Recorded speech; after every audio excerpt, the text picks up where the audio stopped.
ಹೆಸ್ರು ಕಾಳಿನ ತೊಪ್ಪು ಅಥವಾ ಹೆಸ್ರು ಕಾಳಿನ ಸಾರು ಮಾಡಲಿಕ್ಕೆ ಒಂದು ಕುಕ್ಕರ್ಗೆ ಹೆಸ್ರು ಕಾಳು, ಹಸಿಮೆಣ್ಸಿನ್ಕಾಯಿ, ಟೊಮೊಟೊ ಮತ್ತು ಬೆಳ್ಳುಳ್ಳಿ, ಈರುಳ್ಳಿ, ಅರ್ಶಿನದ ಪುಡಿ, ನೀರು, ರುಚಿಗೆ ತಕ್ಕಷ್ಟು ಉಪ್ಪು ಹಾಕ್ಬಿಟ್ಟು 3-4 ವಿಷಲ್ ಕೂಗಿಸಿ, ಅದಾದಮೇಲೆ ಈ ಕಡೆ ಅದನ್ನು ಸ್ವಲ್ಪ ಸೌಟಲ್ಲಿ ಸ್ಮ್ಯಾಶ್ ಮಾಡಿ, ಅದು ಸ್ಮ್ಯಾಶ್ ಆದಮೇಲೆ ಈ ಕಡೆ ಒಂದು ಟೋಪ್ಗೆ ಎಣ್ಣೆ ಬಿಟ್ಟು ಅದಕ್ಕಾದಮೇಲೆ ಕರಿಬೇವು, ಗೆಜ್ಜೆರ, ಬೆಳ್ಳುಳ್ಳಿ ಹಾಕ್ಬಿಟ್ಟು ಚೆನ್ನಾಗಿ ಫ್ರೈ ಮಾಡಿ, ಅದಾದಮೇಲೆ 2 ಒಣಮೆಣ್ಸಿನ್ಕಾಯಿನೂ ಹಾಕ್ಬಿಟ್ಟು ಚೆನ್ನಾಗಿ ಫ್ರೈ ಮಾಡಿ, ಅದಾದಮೇಲೆ ಈರುಳ್ಳಿ ಸಣ್ಣದಾಗಿ ಹೆಚ್ಚಿಟ್ಕೊಂಡಿರೋ ಈರುಳ್ಳಿನ ಹಾಕ್ಬಿಟ್ಟು ಚೆನ್ನಾಗಿ ಫ್ರೈ ಮಾಡಬೇಕು ಅದನ್ನು. ಅದಾದಮೇಲೆ ಆಗಲೇ ಕುಕ್ಕರ್ನಲ್ಲಿ ಕೂಗಿಸಿಟ್ಟಿದ್ದ ಕಾಳನ್ನ ಹಾಕ್ಬಿಟ್ಟು ಚೆನ್ನಾಗಿ ಮಿಕ್ಸ್ ಮಾಡಬೇಕು.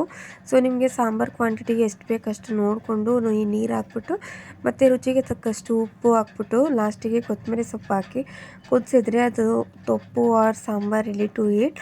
ಇದು ಸಾಂಬಾರು ಚಪಾತಿಗೆ ಅಥವಾ ಅನ್ನಕ್ಕೆ ತುಂಬ ಚೆನ್ನಾಗಿರುತ್ತೆ. ಸೊ ನೀವು ಟ್ರೈ ಮಾಡಿ.